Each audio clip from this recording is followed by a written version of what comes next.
Yeah, pretty much last season's been like the last few seasons. It's good while it's dry, and as soon as it starts getting wet and the grass stops growing, the surface degenerates, basically because the water starts to hold up in the actual surface. Then it's very difficult, once the rain comes in, it's very difficult to get a smooth, solid, firm surface which we can get any pace out of. So we have to leave more grass on, and that in itself generates problems with speed and pace, you know, that all teams want to play on. And at the end of the day, although we've got a really good drainage system underneath, the actual surface degrades through the season, and we end up with a pitch, you know, which is widely talked about as we get into December, and then we know for the next two to 2.5-3 months that we're really struggling to produce anything that's fit for purpose, really. And so over the years we've looked at various changes, completely digging it up and starting again, and doing very little. We've seek the advice of the STRI, the Sports Turf Research Institute, which is an independent body, based on our experiences over the years and our experiences looking at other clubs. We feel we've come up with we've definitely come up with the right thing for us, which is to keep the good bits and deal with the bad bits. And dealing with the bad bits will happen on Thursday, because the top 25 to 30 millimeters, so about an inch, will be removed and taken away, and we will put something on the surface which we 100% guarantee will be a much better surface. So basically we're happy with the drainage once it gets through the surface, but we've got to get the water away from the surface as quickly as possible and create a surface that we can keep nice and firm. We don't have to roll the living daylights out of to get firm, which then creates problems with drainage, and then it's an ever decreasing circle. So yeah, we're very confident that all the research that has been done over many years, to be honest. We've looked at all the different fancy pitches that everybody produces.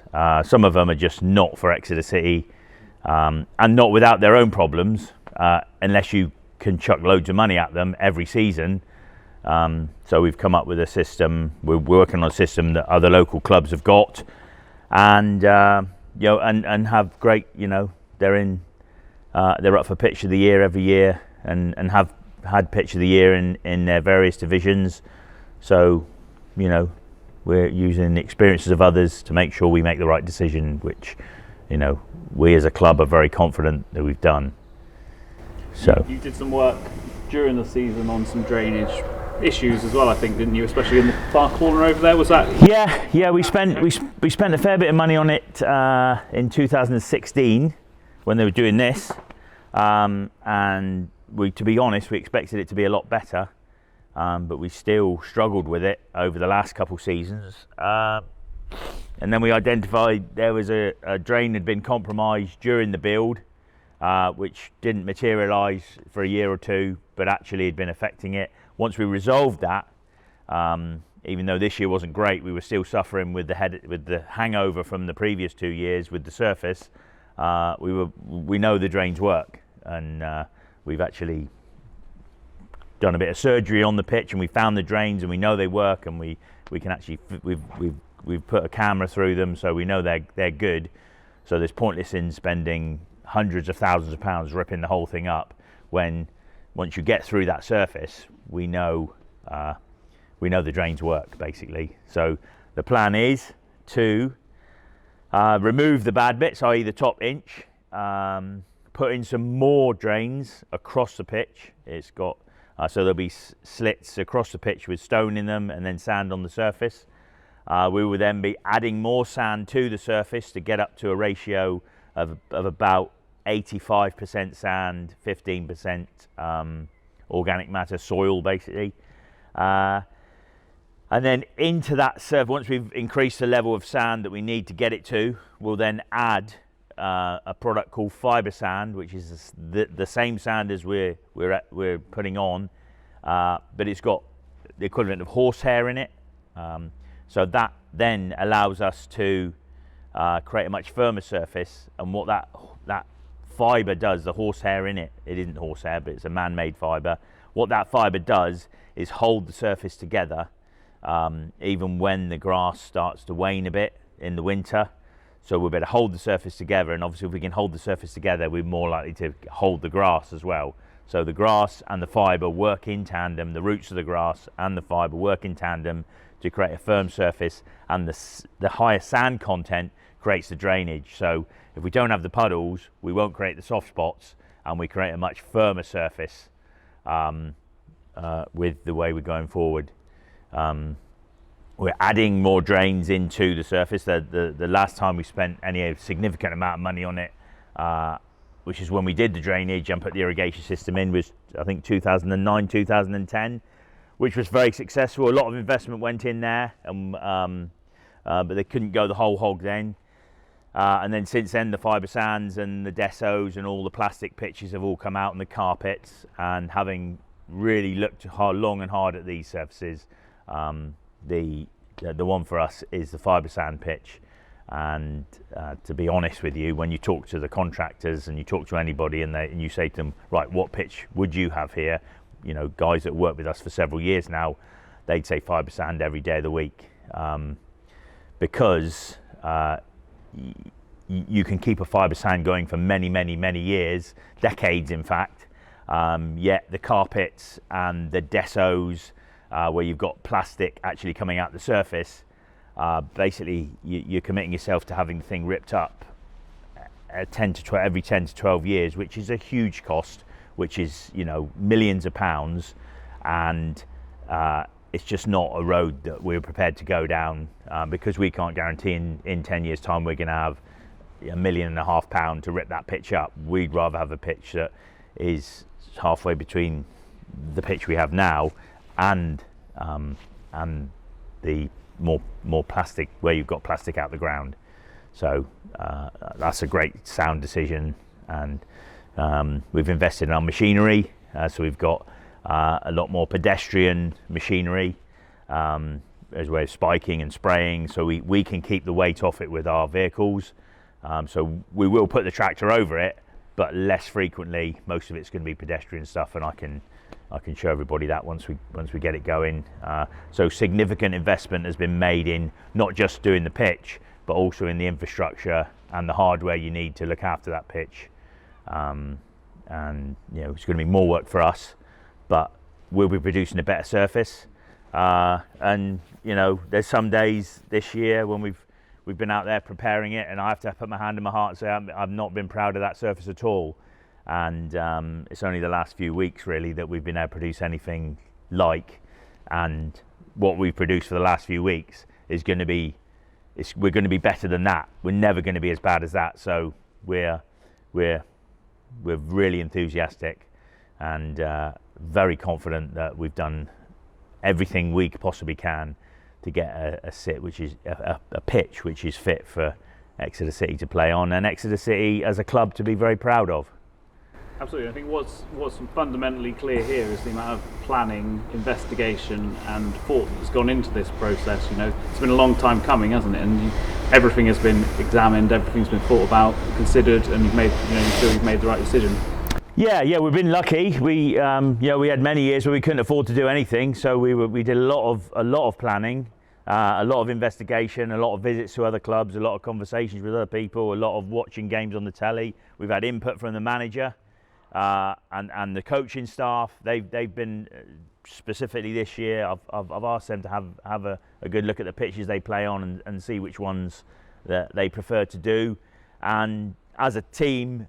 As a whole club, both from a directors right the way down, you know, to me, who's going to be looking after it, I think, you know, we couldn't have done any more, and I'm really super confident that we will create a surface which we can all be really proud of, and God forbid anybody that walks on it that shouldn't.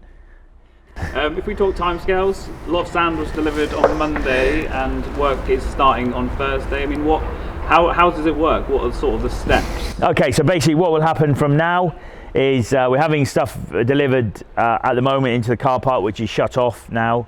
And the reason that's been done is because obviously everybody wants the sand at the moment. The product we're using is a product called Mansfield sand, which one of the drivers actually said to me, he said we deliver a lot of this into the golf courses, and he's heard on the grapevine that it's the best sand for football pitches, which was great to hear from somebody who had, he wasn't selling it to me, he just said he delivers a lot into it, he drives all the time.